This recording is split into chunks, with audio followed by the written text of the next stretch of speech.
आज हम एक ऐसे महत्वपूर्ण कौशल पर गहराई से चर्चा करेंगे जिसकी हर ट्रेडर को जरूरत होती है, बाजार में उच्च गुणवत्ता वाले और वैध बदलावों की पहचान करने की क्षमता। यह कौशल केवल एक कदम नहीं है, यह पहला और महत्वपूर्ण कौशल है जिसे आपको एक लाभदायक और सफल ट्रेडर बनने के लिए अपना रास्ता बनाना चाहिए, क्योंकि इस विषय में महारत हासिल किए बिना आप बाजार के जाल में फंस सकते हैं।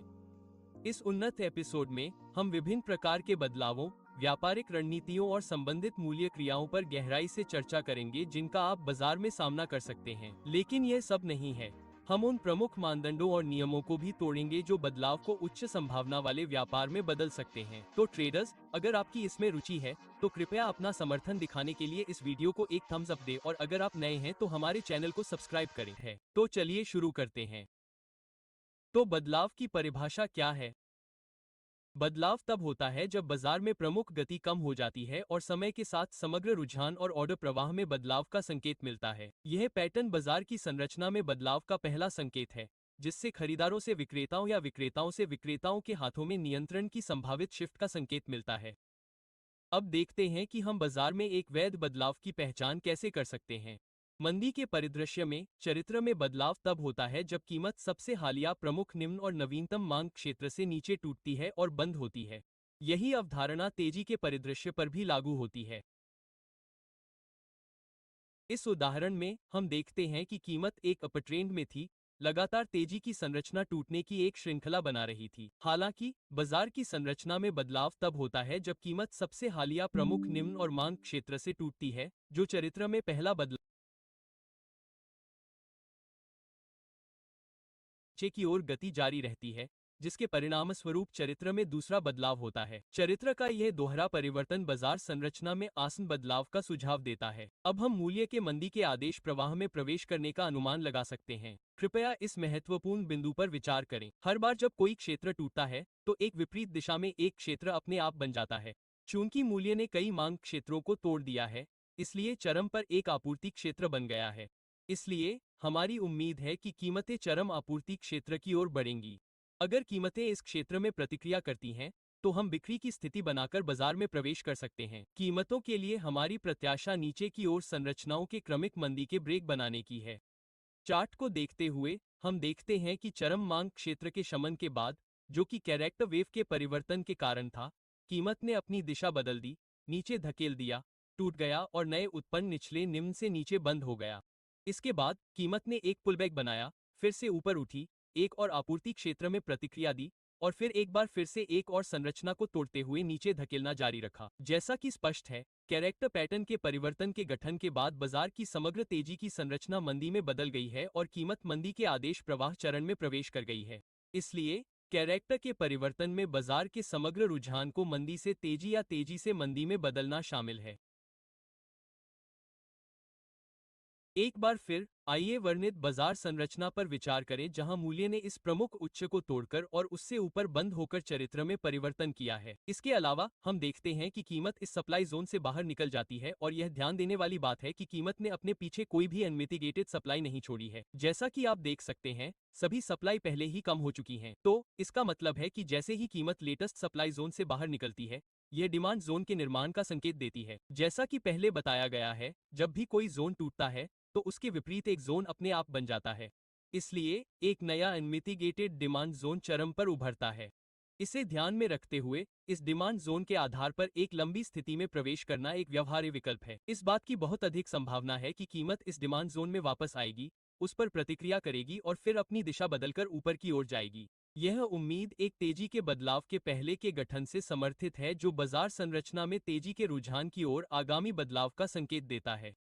तो इस स्थिति में कीमत के पास वापस नीचे आने, हमारे नए उत्पन्न डिमांड जोन को छूने, हमारे लंबित खरीद ऑर्डर को सक्रिय करने और फिर ऊपर की ओर धकेलने का एक शानदार अवसर है। अब चलिए उन जरूरी मानदंडों और नियमों पर चलते हैं जिन पर हमें बाजार में वैध और उच्च गुणवत्ता वाले कैरेक्टर पैटर्न में बदलाव की पहचान करने के लिए विचार करने की जरूरत है, और यह समझने के लिए कि हम उनका अपने फायदे के लिए कैसे इस्तेमाल कर सकते हैं। कैरेक्टर में वैध बदलाव की पहचान करने के लिए सबसे पहला मानदंड है कि समय सीमा में कमी की जाए।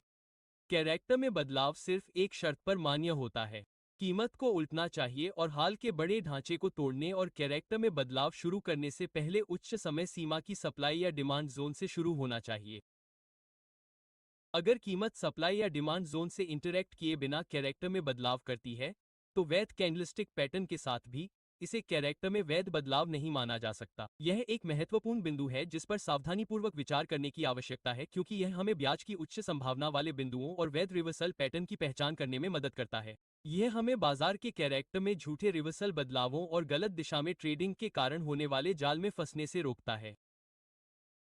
उदाहरण के लिए, एक मंदी के बाजार ढांचे पर विचार करें जहां विक्रेताओं का नियंत्रण है। मूल्य ने संरचनाओं के मंदी के ब्रेक और इन संरचना ब्रेक से जुड़े आपूर्ति क्षेत्रों की एक श्रृंखला बनाई है। अब निम्नलिखित परिदृश्य में हम देखते हैं कि मूल्य ऊपर की ओर बढ़ रहा है। अंतिम आपूर्ति क्षेत्र से एक छोटी अस्वीकृति का संकेत देने के बाद मूल्य टूट गया और उसके ऊपर बंद हुआ। यहाँ हम एक सामान्य परिदृश्य का सामना कर रहे हैं जो बाजार में अक्सर होता है। कई नौसिखिए व्यापारी जिन्होंने बाजार संरचना की सही पहचान नहीं की है, वे अक्सर इस ऊपर की ओर आंदोलन को चरित्र में बदलाव, बाजार की दिशा में उलटफेर का संकेत मानते हैं। उनका मानना है कि मंदी का दौर समाप्त हो गया है और नए बने डिमांड जोन के साथ लॉन्ग करने का यह एक आदर्श समय है। वे आमतौर पर इस नए डिमांड जोन के ठीक नीचे अपना स्टॉप लॉस रखते हैं।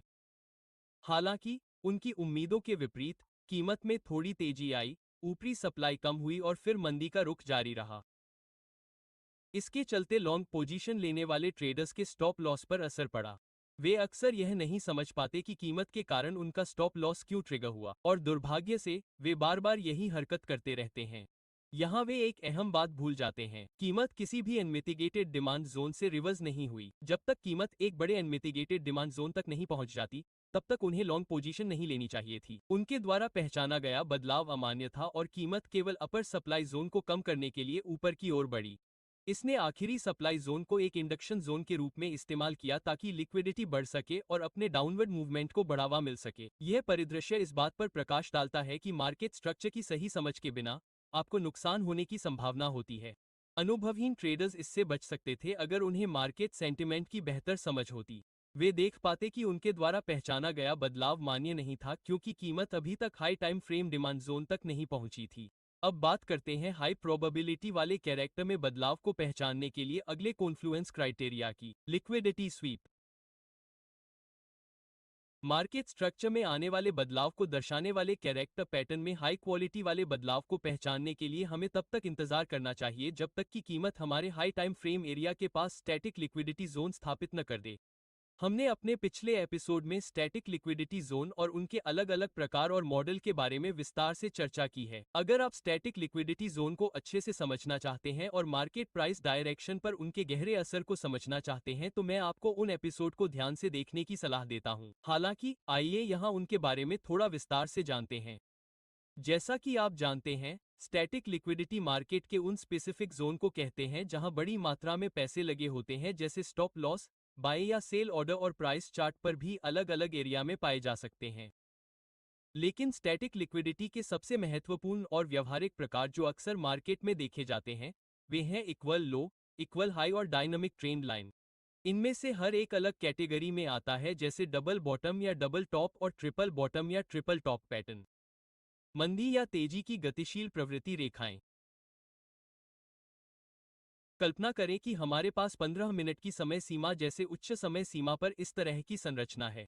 मूल्य एक डाउन ट्रेंड में है जिसने नीचे की ओर बॉस की एक श्रृंखला बनाई है। पिछले आपूर्ति क्षेत्र में टैप करने के बाद मूल्य उलट गया और शमन की प्रतीक्षा में एक अमिट आपूर्ति क्षेत्र बनाया। अब मूल्य ऊपर की ओर बढ़ रहा है। 1 मिनट की समय सीमा जैसे निचले समय सीमा में जूम करने पर हम देखते हैं कि मूल्य ने 15 मिनट की समय सीमा आपूर्ति क्षेत्र की ओर अपने रास्ते पर उच्च उच्च और उच्च निम्न की एक श्रृंखला बनाई है। आपूर्ति क्षेत्र में टैप करने से ठीक पहले और उसके ठीक नीचे मूल्य ने समान उच्च बनाया, जिससे एक डबल टॉप बना जो हमारे पहचाने गए उच्च समय सीमा आपूर्ति क्षेत्र के पास बहुत अधिक तरलता एकत्र करता है। हम देखते हैं कि मूल्य डबल टॉप के ऊपर जमा हुई तरलता को स्वीप करता है, उच्च समय सीमा आपूर्ति क्षेत्र में टैप करता है, 15 मिनट की आपूर्ति क्षेत्र को कम करने के बाद अपनी दिशा बदलता है, नीचे की ओर धकेलता है और सबसे हालिया प्रमुख निम्न को तोड़कर और उसके नीचे बंद करके चरित्र में बदलाव करता है। अंततः संरचना के टूटने से बने इस मांग क्षेत्र को तोड़ता है। जैसा कि पहले उल्लेख किया गया है, हर बार जब कोई क्षेत्र टूटता है तो एक विपरीत दिशा में क्षेत्र अपने आप बन जाता है। चूंकि मूल्य नवीनतम तेजी मांग क्षेत्र से टूट गया है, इसलिए इसने वर्ण मंदी की लहर के परिवर्तन से जुड़े यहाँ एक आपूर्ति क्षेत्र का निर्माण किया है। तो यहाँ हमारे पास संगम कारक हैं जिन्हें हम एक उच्च गुणवत्ता वाले चरित्र पैटर्न के परिवर्तन की पहचान करने के लिए देख रहे थे, जो बाजार में एक उच्च संभावना प्रदान करता है। उच्च समय सीमा आपूर्ति क्षेत्र को कम करने और वर्तमान समय सीमा में एक तरलता स्वीप करने के बाद चरित्र निर्माण में परिवर्तन होता है। अगले चरण में हम नए उत्पन्न आपूर्ति क्षेत्र के निम्नतम बिंदु पर एक विक्रय सीमा आदेश रख सकते हैं। स्टॉप लॉस को क्षेत्र के उच्चतम बिंदु से कुछ पिप्स ऊपर सेट कर सकते हैं।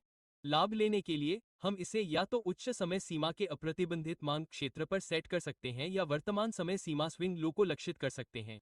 मूल्य के हमारे पहचाने गए क्षेत्र में रुचि रखने से पहले एक तरलता स्वीप पैटर्न को पहचानना महत्वपूर्ण है। यह पैटर्न हमारे आपूर्ति या मांग क्षेत्र की ताकत की पुष्टि करता है। हम तरलता स्वीप का उपयोग एक पुष्टिकरण कारक के रूप में करते हैं। विचार सरल है। बाजार में तेजी के लिए लिक्विडिटी की जरूरत होती है। अगर कीमत किसी अहम लेवल से पहले लिक्विडिटी को स्वीप नहीं कर पाती है, तो वह अक्सर उस जोन को लिक्विडिटी के तौर पर इस्तेमाल करके अपनी गति बढ़ाता है। नतीजतन, अगर कीमत लिक्विडिटी स्वीप किए बिना हाई टाइम फ्रेम सप्लाई या डिमांड जोन में चली जाती है और उसके बाद कीमत रिजेक्शन दिखाती है और लोअर टाइम फ्रेम पर कैरेक्टर पैटर्न में बदलाव भी करती है।